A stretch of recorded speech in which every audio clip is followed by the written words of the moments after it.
Bienvenidos y bienvenidas, amigos y amigas de la audiencia de la agencia de noticias Fides.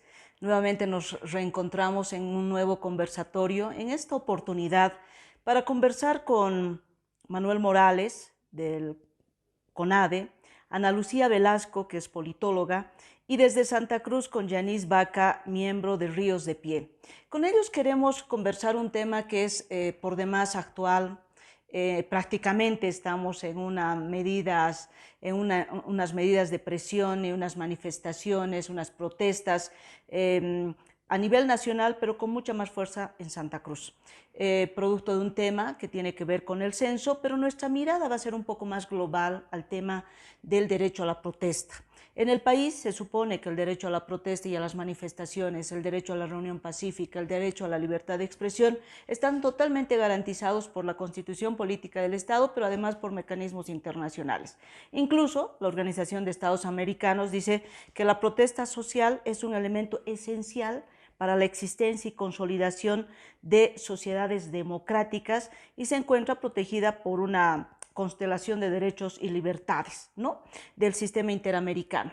Pero contradictoriamente en el país sentimos que parece que este derecho está más bien siendo sistemáticamente vulnerado. De este tema queremos hablar, reitero, con Manuel Morales, a quien yo le doy la bienvenida, también a Ana Lucía Velasco y a Yanis Vaca. Bienvenidos, y quiero entrar en tema para abordar sobre este tema. ¿Está garantizado en el país el derecho a la protesta? Les pregunto a ellos. Bienvenido, Manuel. Gracias, ¿cómo están? Un saludo a las personas que están participando de este panel. Mira, formalmente está garantizada, ¿no? La Constitución dice que es un derecho, pero en los hechos está constreñida, ¿no? Esto se debe a que el gobierno de Luis Arce, que gana el 2020 con un 55%, es decir, un gobierno de base democrática, de manera inmediata implementa toda una acción, ¿no? Un montaje, una operación, le hemos denominado, que se llama hubo en Bolivia golpe de Estado, ¿no? Entonces eso genera condiciones especialmente emocionales, ¿no? Decir que en Bolivia ha habido un golpe de Estado, que hay golpistas, que esos golpistas han causado daño, que son asesinos, que deben ser perseguidos penalmente, encarcelados, ha generado entonces toda una estructura emocional destinada a generar odio en la población y fanatismo, ¿no? Entonces, bajo ese contexto, ya los siguientes pasos que da el Estado para constreñir la protesta social van a ser prácticamente graduales, ¿no? Entonces, según Amnistía Internacional, se han detenido el año 2020 y se han procesado a 41 personajes del gobierno de transición.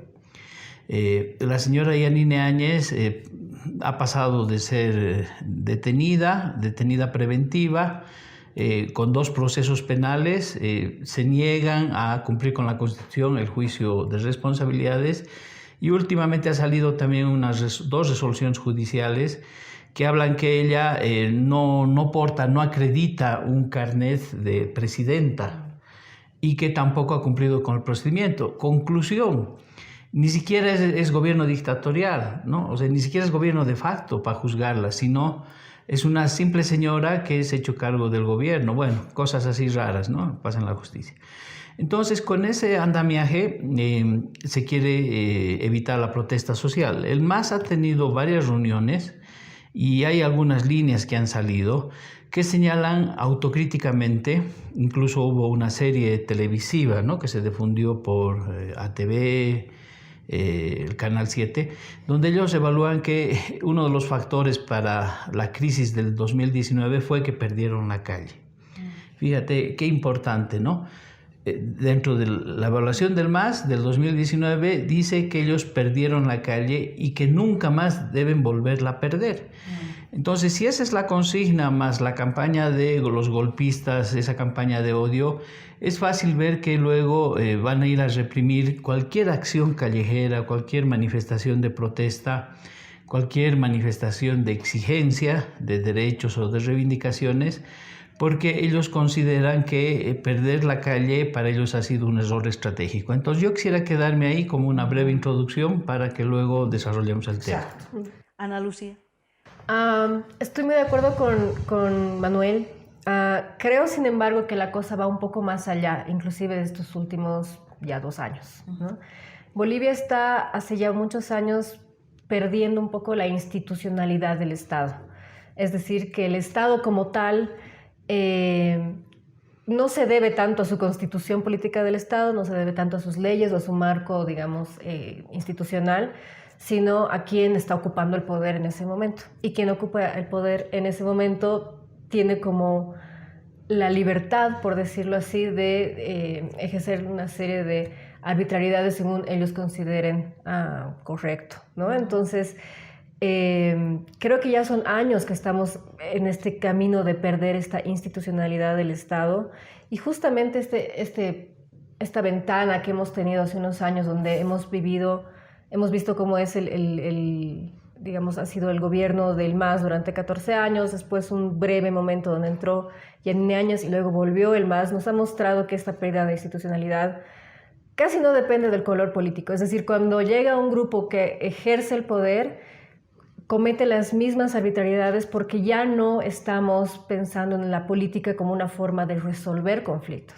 sino la política es una manera de generar los suficientes conflictos como para que yo sea, como decía hace un rato Manuel, el que tiene el control de la calle, el que tiene el control de la población, ¿no? Entonces, igual para cerrar, una frase que para mí es clave tener en cuenta cuando pensamos en este tipo de temas es que el objeto de la política en verdad es resolver conflictos.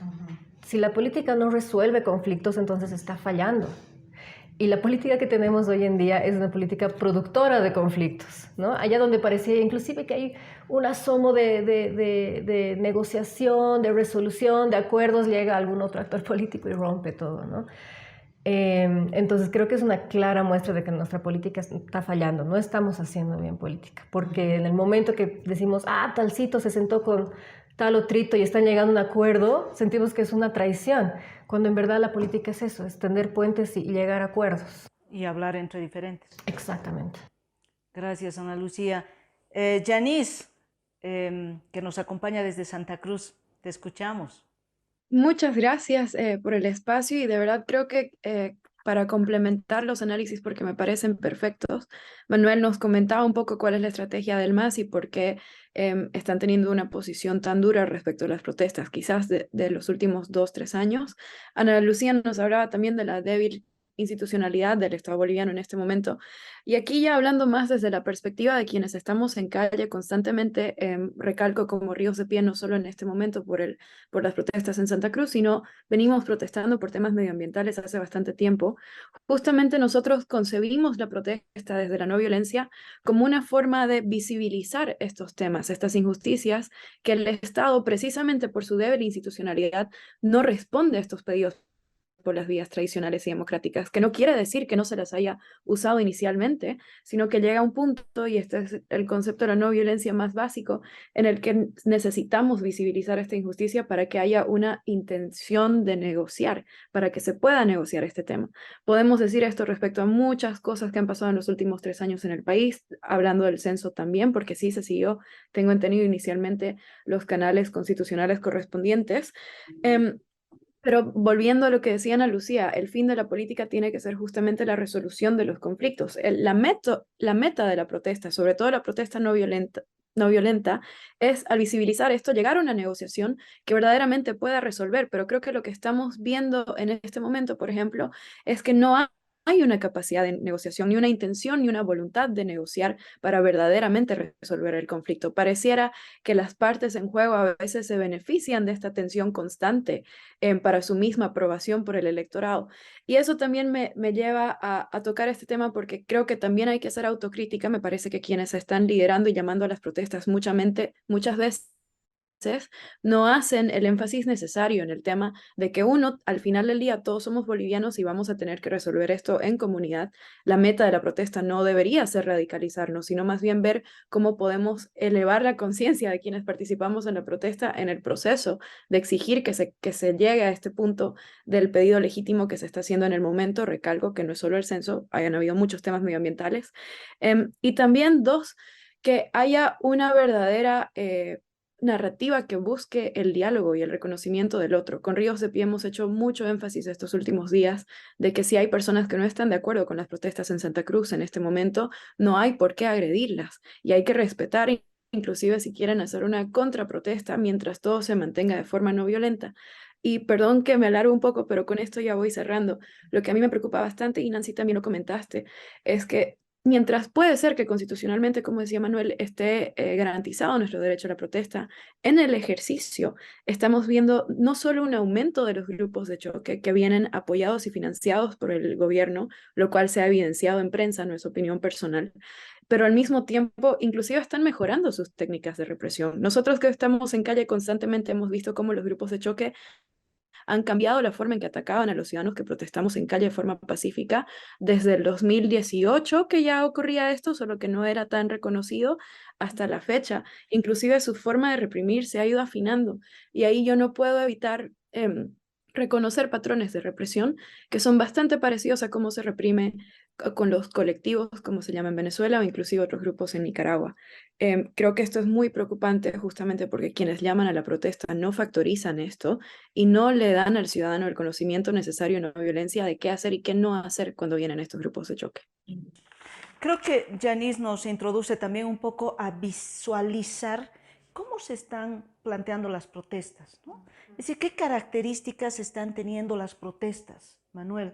Porque claro, protestas de hace 20 años, 30 años, yo creo que son muy diferentes, porque bueno, incluso ahora hay un escenario virtual de protestas, ¿no es cierto? Lo que antes, hace 30 años, no lo teníamos. Pero antes teníamos a un ente represor, que era la policía, frente a los civiles. Pero ahora, ¿qué características estamos notando que existen, Manuel? ¿Tú crees que hay características particulares? Sí, hay características particulares, ¿no? Lo que más nos ha llamado la atención durante estos últimos años es una metamorfosis, ¿no?, que el gobierno está logrando en los funcionarios públicos. Me voy a detener en este segmento, ¿no? Resulta que los funcionarios públicos hace 14 años atrás, 13, 12, podían estar compuestos por una constelación de gente que se decía revolucionaria, ¿no? Proceso de cambio, o finalmente indígenas en un proceso de emancipación contra la discriminación, una constelación de funcionarios públicos que idealizaban el proceso de cambio, las transformaciones. Fíjate que ese rol, con el transcurso del tiempo, y sobre todo con la crisis que hubo el 2019, ha sufrido una metamorfosis, ¿no? Nosotros afirmamos categóricamente que el gobierno, los organismos represivos, todo el aparato han logrado transformar al funcionario público en un esbirro. Y esa palabrita, que no es un insulto, tiene un contenido muy preciso, ¿no? El esbirro es aquel agente, aquella persona que te sigue, que te delata, que te denuncia y que puede incluso agredirte físicamente. Es un concepto que adquiere mucha vigencia ahora. Entonces nosotros decíamos, ¿no?, y hemos denunciado de que con esta campaña de odio, ¿no?, que está alimentando permanentemente, tú ves que el funcionario público deja su escritorio, deja su computadora, su herramienta de trabajo, para agarrar un palo, una piedra, un cachorro de dinamita y salir a la calle a reprimir a las manifestaciones, a las protestas. Esto lo hemos visto no solo en La Paz, ¿no?, en todo Bolivia. Y en el caso de Santa Cruz estamos viendo imágenes precisas de funcionarios públicos que son identificados, ¿no?, y que son los que están coordinando, dirigiendo. Eso nos ha llevado también a constatar otro elemento que es novedoso, ¿no?, que es el hecho de que el gobierno está dando nacimiento a grupos paraestatales. Nosotros hemos tenido varios encuentros con la CIDH y la CIDH en un momento dijo la Resistencia Juvenil Cochala es un grupo paramilitar. Nosotros le preguntamos, ¿en qué parte del informe del GEI dice que es un grupo paramilitar? No se encuentra la definición, pero ellos ya venían predispuestos a catalogar a la Resistencia Juvenil Cochala como un grupo paramilitar. Entonces, viendo el análisis, lo que ha pasado, ellos han sido un grupo reactivo, ¿no?, que estaban defendiendo Cochabamba, y frente a la llegada de la gente del Chapare o la gente de del occidente que venía hacia Cochabamba, sobre todo de Tapacarí, de las tierras altas. Un grupo de 4 personas en el puente de Cala Cala, un lugar de la clase acomodada, sacaron sus motos, convocaron a ciudadanos y lograron una adhesión de 2.000, 3.000 personas que en motocicletas recorrían. Ahí hubo un vacío de poder, la policía se replegó, cumplieron algunas funciones de policía, ¿no? De resguardo, de patrullaje y también de contención. Entonces la CIDH ahí los tipifica como una fuerza parapolicial, ¿no? En alguna parte del enfoque. Pero nosotros, en base a esa discusión, tenemos ahora la absoluta certeza de que existen fuerzas paraestatales para reprimir a la gente que sale a las calles, ¿no? Y lo hemos visto en La Paz, por ejemplo, a Gustavo Torrico, un 6 de agosto, un 5 de agosto, reprimiendo en el atrio de la universidad, él pateando a chicas, ¿no? Pero además con una técnica muy elaborada que consiste en que 2 personas le agarran de los brazos, él da 2 pasos adelante y no es que patea a la persona, sino que estira los 2 pies y con ellos van contra la gente, ¿no? Técnicas muy elaboradas que las hemos visto recientemente cuando ellos dentro del grupo de funcionarios públicos eligen a uno que se pasa a la fila del otro lado y él es el que ataca al grupo de funcionarios, ¿no?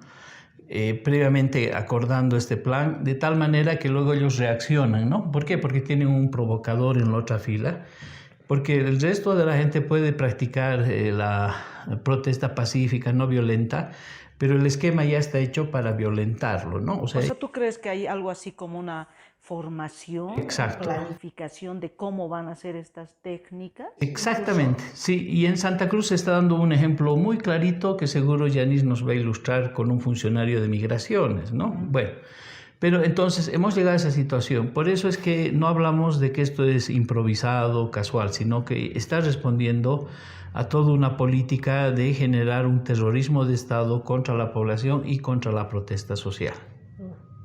Ana Lucía, ¿tú quieres o tal vez Yanis? ¿Quién quiere intervenir? Sí, hay una cosa cortita que a mí me gustaría añadir a lo que decían hace un momento. Por un lado, lo que Yanis decía hace un rato creo que es clave. Mucho de lo que estamos viendo no es política como tal, sino es algo que se conoce como politainment, ¿no? Esta como conjunción entre política y entretenimiento.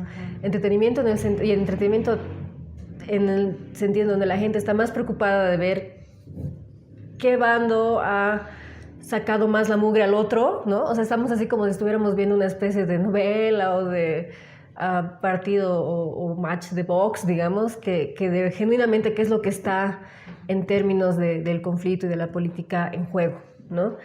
Y eso creo que está también reforzado por una especie, y creo que esto sucede en ambos lados, una especie de romantización de la protesta. Lo que decía Yanis hace un rato es clave, no es cuestión de salir y protestar. Cuando uno protesta bajo los parámetros de la no violencia, hay cosas que uno tiene que conocer, tiene que saber cómo te pueden, estas técnicas de las que hablaba Manuel hace un ratito, ¿no? Cómo te pueden, digamos, si vale el término, hacer pisar el palito, o cómo te pueden provocar de tal forma que se generen heridos o hayan ciertos resultados específicos, ¿no? Entonces, creo que estamos en un momento donde todos los líderes deberían ser lo suficientemente responsables para entender que si bien en papel es el derecho a la protesta está garantizado, la realidad es otra, ¿no?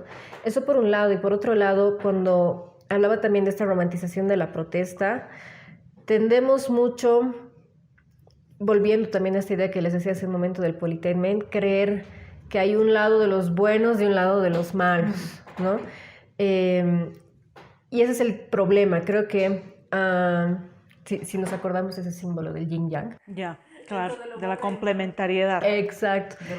Siempre vas a encontrar gente de ambos lados que está totalmente convencida de que su lucha es justa, de que están saliendo en paz a protestar, o como decía Yanis hace un momento, por ejemplo, que hay gente que no está de acuerdo, digamos, con el paro, entonces no quiere acatarlo, no debería recibir violencia por no querer hacerlo. Y hay muchos puntos violentos dentro del paro también, así como hay muchos funcionarios públicos, lo que tocaba Manuel hace un rato, que son obligados a participar de esto, que si entendemos que son obligados, hay los que van a propósito y organizan violencia, pero hay también los que van obligados, que son a su vez víctima de esta especie de acoso laboral en el cual o vas o pierdes tu trabajo. O vas. Exacto, ¿no? Entonces, es mucho más complejo, creo, cuando lo vamos así desmenuzando de a poquito. Lo que sí estoy totalmente de acuerdo es que hay, sobre todo cuando se ha empezado a naturalizar esta idea, por ejemplo, del cerco, de que el Estado mismo está participando de una violencia que raya en el terrorismo, ¿no? Decir sin muchos pelos en la lengua que van a cerrar por completo una ciudad, van a dejarla sin víveres, sin alimentos, sin medicinas, para que aprendan, sin que nadie haga absolutamente nada al respecto. Creo que es esa naturalización de la violencia que viene desde el mismo Estado que nos muestra lo que les decía hace un ratito. Estamos tan desinstitucionalizados que parece totalmente normal, ¿no? Pero que nos debería preocupar de pronto mucho más porque viene a partir del Estado, ¿no? Que tiene todo un aparato de naturaleza. Y además esto del cerco que nos introduce Ana Lucía, que tal vez lo vemos poco a poco porque son las, digamos, las contramovilizaciones que se hacen, ¿no? Que está estrictamente relacionado a lo que tú misma decías, que hay una falta de institucionalidad, porque si el 2020 o el 2021 se hubiera sancionado a quienes llamaron a cercar la paz, ¿no es cierto? Porque el 2020 se conoció un audio en el que una alta autoridad, ex alta autoridad, llamaba a cercar, no se lo ha hecho. Entonces ha quedado ahí. Entonces ahora vuelven con más fuerza, pareciera, ¿no? No sé, Yanis, tú qué quieres aportar, tú que estás en las calles, que ves ciertas características de las movilizaciones ahora, de las formas de protesta.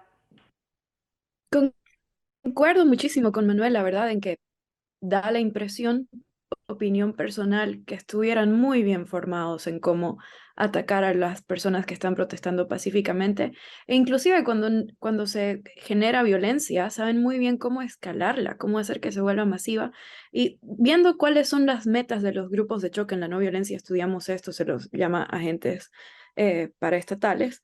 La meta tiene tantos beneficios para un Estado autoritario tener grupos de choque atacando a los ciudadanos que están protestando, porque uno, pueden reprimir la protesta sin verse responsabilizados frente a la comunidad internacional, ya que no lo está haciendo ni la policía ni los militares. Dos, al iniciar la violencia en calle, están generando justificativo para que la policía inicie una represión contra todos quienes están protestando de forma violenta y quienes no también. Tres, también permite de que de esta forma se pida llamar al orden. En muchos otros países se ha utilizado este tipo de conflictos para ya declarar un estado de sitio que de forma completa termina con cualquier capacidad de protesta. Y en general, al generar violencia, heridos, miedo, la gente deja de salir tanto a protestar, por lo tanto bajan los números en calles, por lo tanto quienes quieren negociar con el Estado autoritario para pedir lo que sea que se esté negociando, tienen menos capacidad, menos poder de su lado al no tener tanta gente en calle nuevamente. Entonces es todo un proceso en el cual nosotros como Ríos de Pie hemos estado intentando recordarle a la gente de que quienes vienen a agredir no son nuestro oponente. Esas personas, como muy bien indicaban, muchas veces están o pagadas o obligadas. Hemos visto, se conoce en Santa Cruz muchos casos de que agarran a personas que están en situación de calle, que tienen problemas con adicciones, a las cuales se les da un pago por día para que vayan a atacar ciertas zonas de la ciudad. Hemos incluso logrado identificar cómo parece que ciertas tácticas de represión las prueban para ver cómo van a reaccionar las personas que están protestando en barrios específicos antes de que esos grupos de choque ya y mantengan ese tipo de táctica de represión y lo hagan ya en toda la ciudad. O inclusive hemos visto muchas veces como primero hacen una mini prueba de esa táctica de represión en otra ciudad, no en Santa Cruz, en una protesta muy pequeña, y de ahí, si ven que funciona para generar mucha violencia, ya la terminan aplicando en Santa Cruz. Entonces hay un andamiaje por detrás que está funcionando para atacar a la ciudadanía. Y recalco, de nuestra parte, creemos, y es muy importante la autocrítica, que quienes están asumiendo un rol de liderazgo en este momento y van a llamar a la gente a la calle, tienen que asumir también la responsabilidad de que estamos frente a un oponente que usa este tipo de tácticas de represión y por lo tanto hay que mantener un lenguaje de no violencia muy fuerte, hay que preservar la salud y la seguridad de todas las personas, no solo de quienes protestan, y por lo tanto debería haber un mayor conocimiento y un mayor énfasis en la no violencia cuando se están llamando a este tipo de protestas, porque al final del día esa es la única protección que queda legalmente hablando y también para tener apoyo internacional para quienes están liderando este tipo de protestas. Y desde Ríos de Pie estamos bastante decepcionados en ese aspecto con los liderazgos actuales porque creemos que no se hace suficiente énfasis en la no violencia. ¿Y cuál es el rol del gobierno? O sea, ¿qué rol está asumiendo el gobierno en este momento? En las manifestaciones, no quiero centrarme en el hoy, sino ver todos los antecedentes, porque tenemos de protestas hace bastante tiempo, ¿no? Pero ¿cuál es el rol del gobierno? Bueno, el rol es central, ¿no? Porque todo esto nace de políticas públicas que se definen en los máximos niveles, especialmente de la policía, ¿no? El Ministerio de Gobierno y el gobierno además combina, ¿no? Porque este tema de la violencia en la calle está articulado, por ejemplo, a otras acciones que son complementarias, ¿no? El tema de la detención preventiva, ¿no? Creo que es uno de los mecanismos más importantes. Mira, todas las autoridades que han venido a Bolivia o que están vinculadas al tema de derechos humanos han recomendado que en Bolivia parte de la reforma de la justicia tiene que ser el cese de la detención preventiva. Desde García Sayán, los encargados de Naciones Unidas, el informe del GEI, la CIDH, ¿no? Todos aconsejan y exigen que el gobierno suspenda la detención preventiva, que es el mecanismo perverso en el cual además te capturan, ¿no? Porque el conflicto en calle genera con detenciones. Hemos visto ya que la policía tiene ya una práctica que es el sembrarte pruebas, ¿no? Algo que es aterrador, digamos, para toda democracia y para todo procedimiento que garantice tus derechos procesales y constitucionales. Entonces, pasas a la detención preventiva, el juez cautelar, y ahí viene otro problema estructural que tenemos, que los jueces cautelares no son jueces que investigan, lo único que tienen que hacer es ceñirse a lo que dice el Ministerio Público.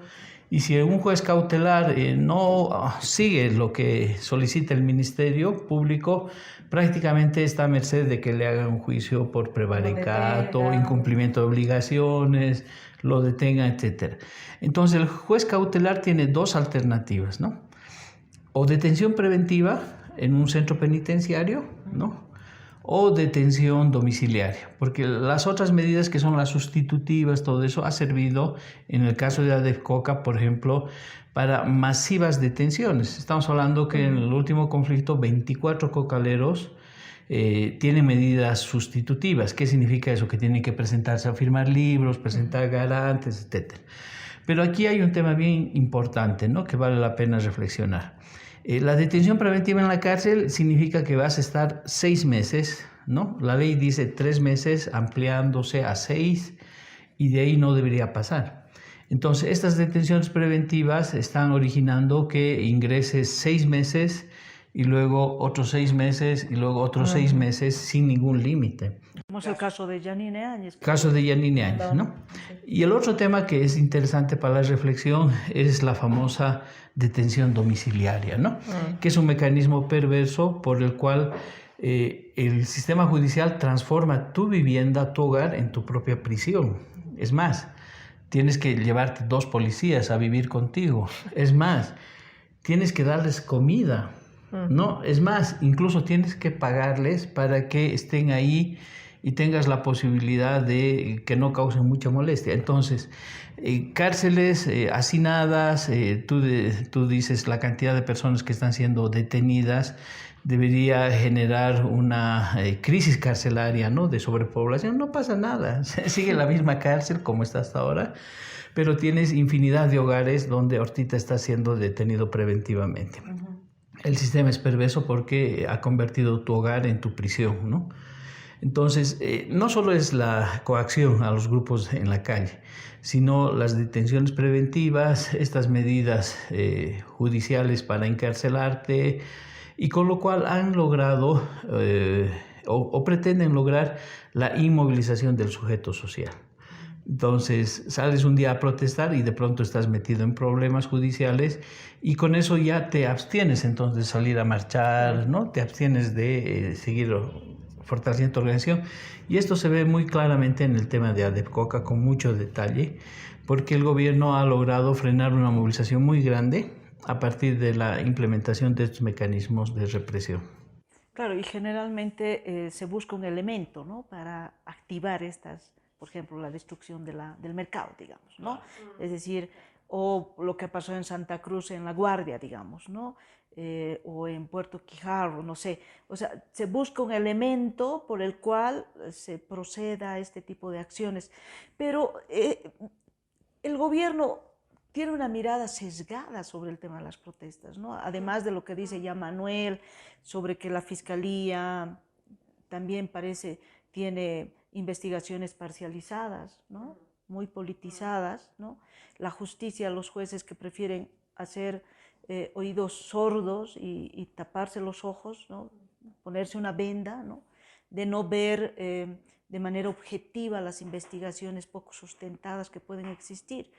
Como ANF hemos visto, por ejemplo, las imputaciones en el caso de los cocaleros de ADEPCOCA, se los incrimina de todo, ¿no? Entonces son 15 delitos, 14 delitos, pero además los links de videos que colocan no te muestran verdaderamente que las personas que están siendo enviadas a la cárcel hayan estado en el momento, en el instante. Es decir, toda una vulneración a derechos también, ¿no?, de gente. Entonces, el mecanismo es apagar las movilizaciones. Pero volviendo al tema del gobierno y el rol que cumple el gobierno en esto, ¿no?, parece una acción articulada con justicia, Ministerio Público. ¿Hay un aparato de esa naturaleza, tú crees, Ana Lucía? Yo diría que sí. En teoría, desde la teoría democrática, un gobierno debería gobernar para todos los ciudadanos, no solamente para aquellos que han votado por él, ¿no? Esa debería ser la situación ideal, pero eso es algo que en Bolivia ya no existe hace muchos, muchos años, diría yo, más de 14 o 15 años, ¿no? O sea, lastimosamente el Estado es un botín que se obtiene a través de ciertas alianzas con algunos sectores, digamos, a costa de favores, ya sean electorales, ya sean financieros para la campaña o algo por el estilo, que luego se paga una vez que tú obtienes un espacio en el Estado, ¿no? Una vez que obtienes un espacio en el Estado, empiezas a hacer estas discrecionalidades, ¿no? Los que me apoyaron, bueno, sí, pueden protestar y seguramente van a ser tratados de una forma muy distinta a los que no me apoyaron, ¿no? Entonces, eso es algo, como les decía hace un ratito, que está pasando hace mucho tiempo. El Estado ya no es un Estado institucional y democrático desde el momento en el cual tiene, digamos, defiende los derechos de algunos de otra forma a cómo defiende los de otros. E inclusive yéndonos un poquito más allá del tema de las protestas, y volviendo a lo que les decía hace un ratito del politainment, el Estado está dispuesto a ir hasta algunos extremos súper preocupantes con tal de mantener una imagen en particular. En los últimos años, el caso reciente de, por ejemplo, el bebé Alex, ¿no?, con esta chica que ha sido... con la estudiante de enfermería. La estudiante de enfermería, exactamente, Dana, si no estoy mal, con el doctor Jerry Fernández, con el señor Odón Mendoza. Hay muchísimos casos de personas que han sido encarceladas durante años o meses falsamente, con todas las pruebas que muestran que ha sido una acusación falsa, con tal de mantener una imagen del gobierno, mantener una imagen del Ministerio de Gobierno, etcétera, ¿no? Entonces, si tuviéramos una institucionalidad en la cual el gobierno realmente sea un gobierno para todos los ciudadanos y no solamente para aquellos a quienes le dieron un apoyo preelectoral o postelectoral, Podríamos discutir esto un poco más, pero creo que hemos pasado el punto hace ya varios años en el cual podemos, digamos, decir con la cara más o menos seria que los gobiernos de Bolivia son gobiernos para todos, ¿no? El que llega, independientemente del color político, gobierna para los suyos y en contra de los otros, ¿no? Ahora, lo que también nos estás diciendo, Ana Lucía, es los grados de impunidad, ¿no?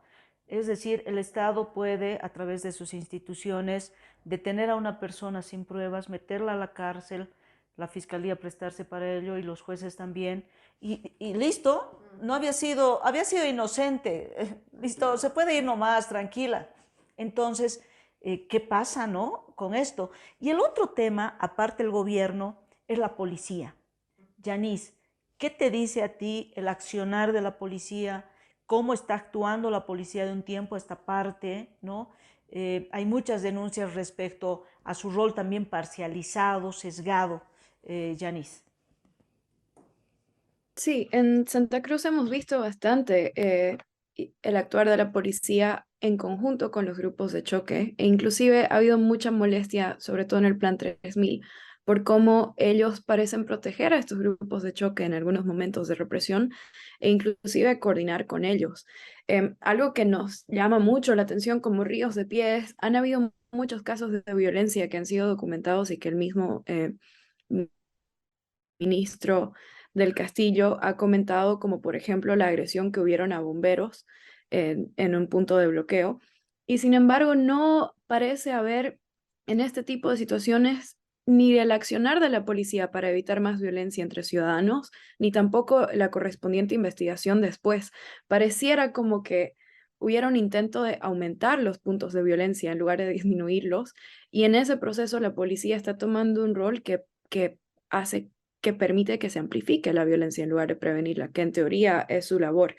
Entonces, como siempre decimos desde el punto de vista de la no violencia, nosotros justamente queremos evitar que haya represión policial. En muchas ocasiones, con ríos de pie, hicimos cadenas humanas para separar a quienes estaban protestando de la policía, porque sabemos que ante cualquier agresión hacia la policía ya hay un justificativo para la represión y eso termina la protesta, aparte que desvía la atención hacia la violencia versus cuál era el pedido inicial. Em, pero recalco nosotros, mantenemos el análisis de que el oponente no es ni el policía que viene a reprimir, ni tampoco la persona que está contratada para ser parte del grupo de choque, sino justamente el actor principal, el gobierno central, que tiene la capacidad de negociar y de tomar la decisión que lleve al fin este conflicto, y si no necesariamente ceder completamente ante lo que se pide en la protesta, por lo menos encontrar un punto medio a través de una negociación, cosa que no se ha dado hasta este momento. Y en general, aquí quisiera aumentar bastante. Dado que es en menores números y en menor escala, no se menciona mucho esto como lo que se está hablando sobre las protestas en Santa Cruz ahora, pero siempre, la mayor parte de las veces que hacemos protestas sobre temas de medio ambiente, ya sea fuera del INRA, del Ministerio de Medio Ambiente y Agua, en La Paz, también hay represión violenta por parte de grupos de choque. Inclusive hemos notado cómo ahora ya, cuando somos mujeres las que vamos a protestar, traen mujeres a que nos golpeen, que vienen muy bien enseñadas de quiénes son las personas a las que hay que reprimir y quiénes son las que organizamos las protestas. Y en esas ocasiones también la policía no interviene, sino que simplemente permite que esto ocurra. Y creo que es preocupante porque a la larga esto está cambiando un poco el rol de los policías, para qué, en qué función ellos sirven al Estado. Y eso también va a generar, podría generar, si se sigue repitiendo como se ha hecho hasta ahora, no solo descontento dentro de la policía, sino una nueva cultura de relación entre la policía, el Estado mismo y la gente que está protestando. Y ya hemos visto qué pasa en, recalco, situaciones como las de Nicaragua, cuando este tipo de dinámicas se perpetúan en el tiempo. Así que creo que es sumamente preocupante y aclaro que para el conflicto se necesita intentar llegar a un punto de negociación y de solución que no hemos visto, no solo en esta situación, sino en muchas, una voluntad del Estado boliviano para llegar a eso. Gracias, Yanis. Y ya casi al final, a mí me gustaría no sé, conocer su opinión respecto a que en los últimos tiempos se está viendo mucho esta confrontación civil-civil, ¿no? Es decir, la policía prefiere hacerse a un lado, pero convenientemente, digamos, ¿no? Y entonces son civiles contra civiles. Entonces ahí como el gobierno dice, no, es que ellos estaban defendiendo su derecho, y los otros también dicen, también estamos defendiendo nuestro derecho. Entonces hay esta permanente, sistemática y peligrosa situación, porque ya no es contra la policía, ¿no? Sino es contra el otro compañero o compañera que obligada, no sé bajo qué circunstancias, está teniendo que ser obligada a salir, ¿no? Es un fin de ciclo, ¿no? De Estado, y es un fin de ciclo de actores, ¿no? El año 52 hay una revolución y el Estado genera las milicias campesinas, digamos, ¿no? Y las milicias campesinas se fueron utilizadas, los milicianos, para reprimir a los obreros.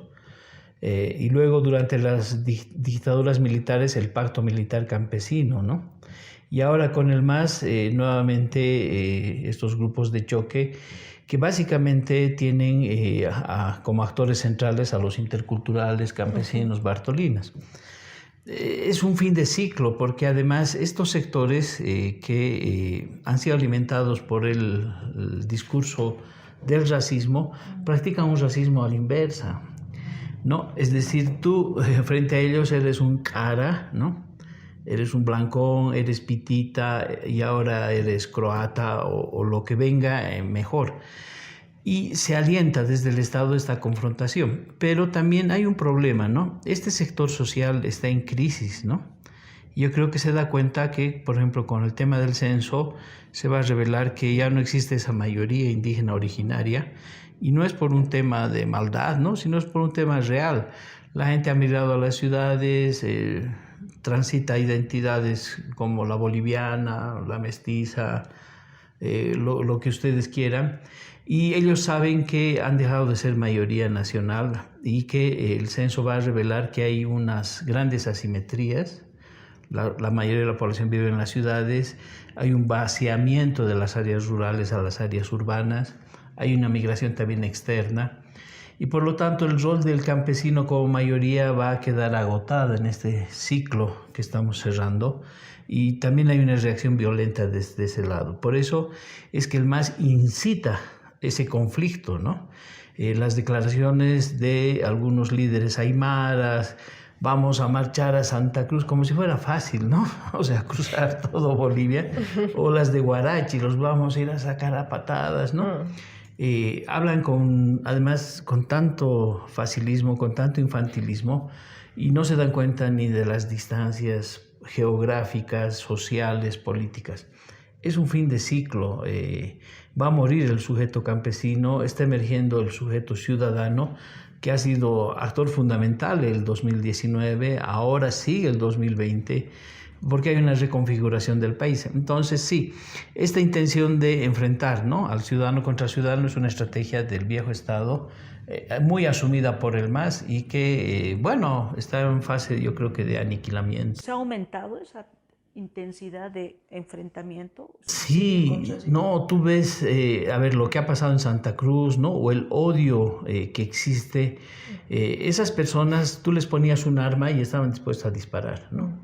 Lo que ha pasado, eso de marchar a Santa Cruz, el hecho de, o lo que aquí se dice, ¿no? O cuando tú estás en la calle y te miran con odio, ¿no? Es porque hay esa carga. Es que el MAS ha jugado a exacerbar las emociones, ¿no? O sea, es una rama de la política, ¿no ve? Tú llegues a la conciencia, pero mejor si haces una campaña y llegues al estómago, al sentimiento de la gente, para buscar el voto. En cambio, ellos lo han trastocado a esta forma de acción social. Entonces, sí, hay un racismo a la inversa que el MAS ha manipulado. La racialización de la política ha sido el plato fuerte de todo el gobierno del MAS, desde el primer día hasta el día de hoy. Gracias, Manuel. Ana Lucía. Me parece clave la pregunta que haces, porque creo que hay algo que a veces nos olvidamos cuando hablamos de este tipo de cosas a un nivel tan institucional como qué hace la policía, o qué hace el gobierno, o qué hace el Estado. Es el efecto de esto en el tejido social, ¿no? Y escuchándolo a Manuel me ponía a pensar, si desde el 2019 tuviéramos algunos datos que nos dijeran cuánta gente ha roto relaciones por completo con alguien de su familia, con colegas, con amigos por un tema político, ¿no? ¿Cuánta gente ya no se siente segura en el barrio donde vive porque ha tenido enfrentamientos, confrontaciones con sus vecinos o siente que en cualquier momento puede llegar alguien a su casa y agredirlos, ¿no? Después de todas las experiencias del 2019. Todas esas cosas quedan en la memoria y en el sentir de la gente, ¿no? Independientemente de cuál es el gobierno, independientemente de las circunstancias políticas como tal, y no se van fácilmente.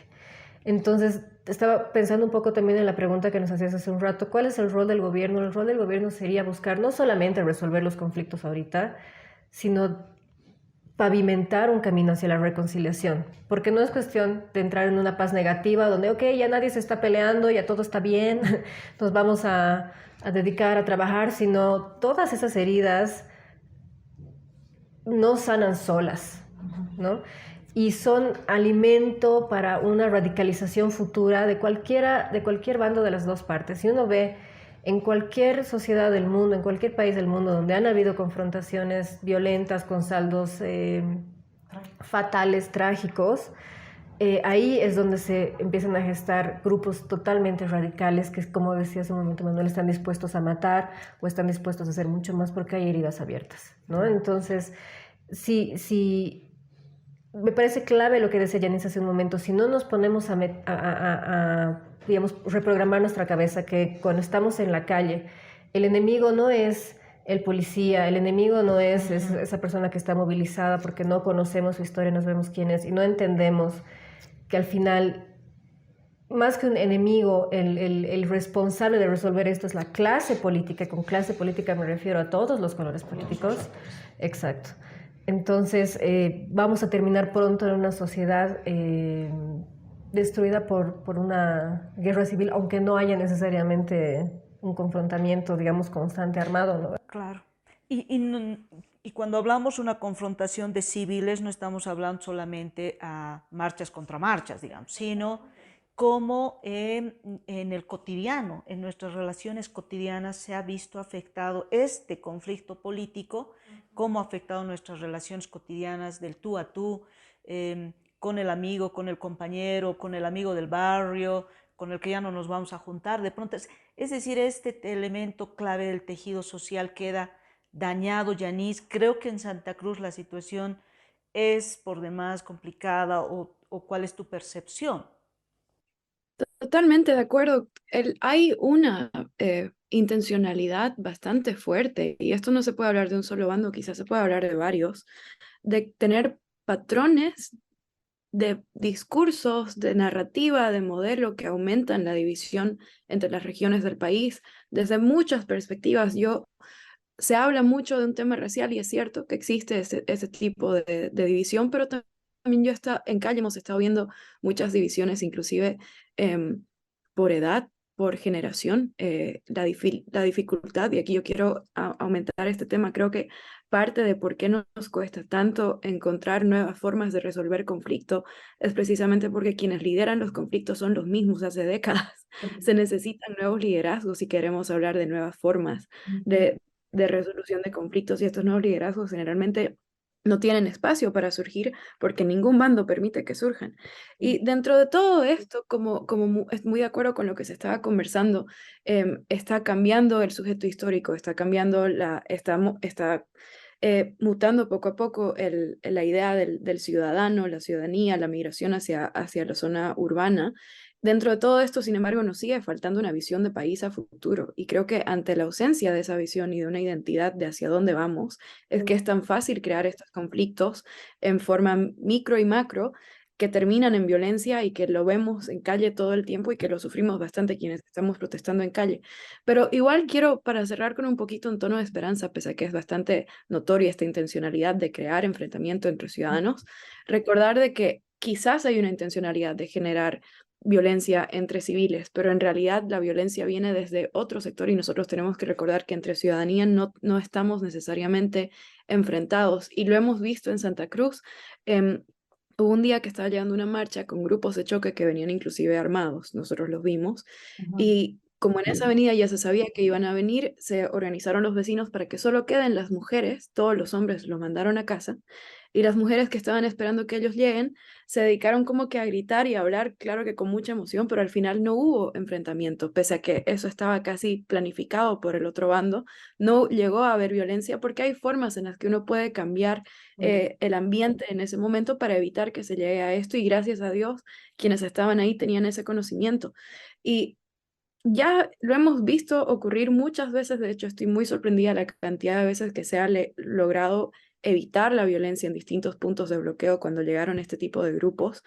Y creo que justamente por eso pasa el tema de la educación, el tema de darle al ciudadano que está protestando los conocimientos, los truquitos, las tácticas para evitar llegar a este punto cuando uno ya sabe que esto es algo que va a ocurrir. Obviamente no siempre se puede prevenir, y ya hablando un poquito más a largo plazo, creo que un remedio para todo esto, para toda la violencia y la división que se está generando, es justamente la empatía.